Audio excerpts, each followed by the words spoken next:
জাতীয়তাবাদী দল ২ নং রানীপুকুর ইউনিয়ন শাখা কর্তৃক আয়োজিত আজকের এই সদস্য নবায়ন ও নতুন সদস্য সংগ্রহ কর্মসূচি উদ্বোধক হিসেবে উপস্থিত আছেন বাংলাদেশ জাতীয়তাবাদী ছাত্র দলের কেন্দ্রীয় সংসদের সহসভাপতি ফয়সাল আহমেদ সজল ভাই। আমাদের মাঝে সভাপতিত্ব করছেন বাংলাদেশ জাতীয়তাবাদী দল ২ নং রানীপুকুর ইউনিয়ন শাখার ভারপ্রাপ্ত সভাপতি শরীফ হাসান সবুজ। সঞ্চালনায় আছেন অত্র ইউনিয়নের সাধারণ সম্পাদক রেজাউল করিম রেজা। আমাদের মাঝে প্রধান অতিথি হিসেবে উপস্থিত আছেন রাজপথের লড়াকু সৈনিক হ্যামিলনের বাসিওয়ালা, কর্মীদের সাহসের বাতিঘর, সাবেক ছাত্র নেতা যুব নেতা জনাব আনিসুর রহমান লাকু ভাই।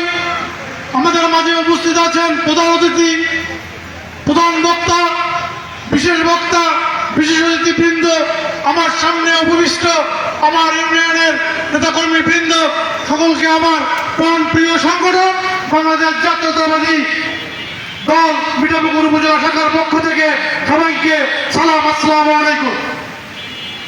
আমরা দীর্ঘদিন ধরে ফ্যাসিস্ট হাসিনা চলে যাওয়ার পর আমরা আমাদের সাংগঠনিক দিকটি শক্তিশালী করার জন্য ওয়ার্ড থেকে ইউনিয়ন, ইউনিয়ন থেকে উপজেলা, উপজেলা থেকে জেলা, জেলা থেকে কেন্দ্র আমাদের সাংগঠনিক কার্যক্রম চলছে। এই সাংগঠনিক কার্যক্রমকে গতিশীল করার জন্য আবারও আমাদের এই সদস্য নবায়ন এবং নতুন সদস্য সংগ্রহ অভিযান উদ্বোধন হচ্ছে। আমরা আসলে এগুলো কেন করছি? আমাদের দলকে সংগঠিত করার জন্য, আমাদের দলকে ঐক্যবদ্ধ করার জন্য, আমাদের দলকে গতিশীল করার জন্য সামনের নির্বাচনে যেন আমরা বাংলাদেশ জাতীয়তাবাদী দলকে প্রতিটা নির্বাচনে বিজয়ী করতে পারি, সেই লক্ষ্যে সংগঠনকে ঐক্যবদ্ধ করার জন্য, গতিশীল করার জন্য আমরা এই কাজগুলো করছি। সে কারণেই আমি আপনাদের প্রতি আমার বক্তব্য দীর্ঘায়িত করবো না।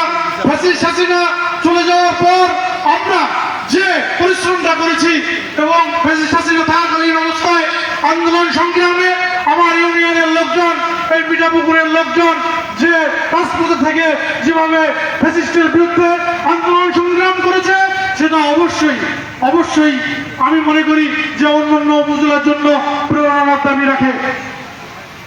আমি আপনাদেরকে পরিশেষে একটি কথাই বলবো, আপনারা সকলে ঐক্যবদ্ধ থেকে আমাদের বিএনপিকে ঐক্যবদ্ধ রেখে একসঙ্গে থেকে দলকে গতিশীল করে সামনের নির্বাচনগুলোতে যেন আমরা আমাদের প্রার্থীকে বিজয়ী ঘোষণা করতে পারি, বিজয়ী করতে পারি, এই আশাবাদ ব্যক্ত করে সকলের সুস্বাস্থ্য এবং দীর্ঘায়ু কামনা করে আমার সংক্ষিপ্ত কথা বলা এখানেই শেষ করছি।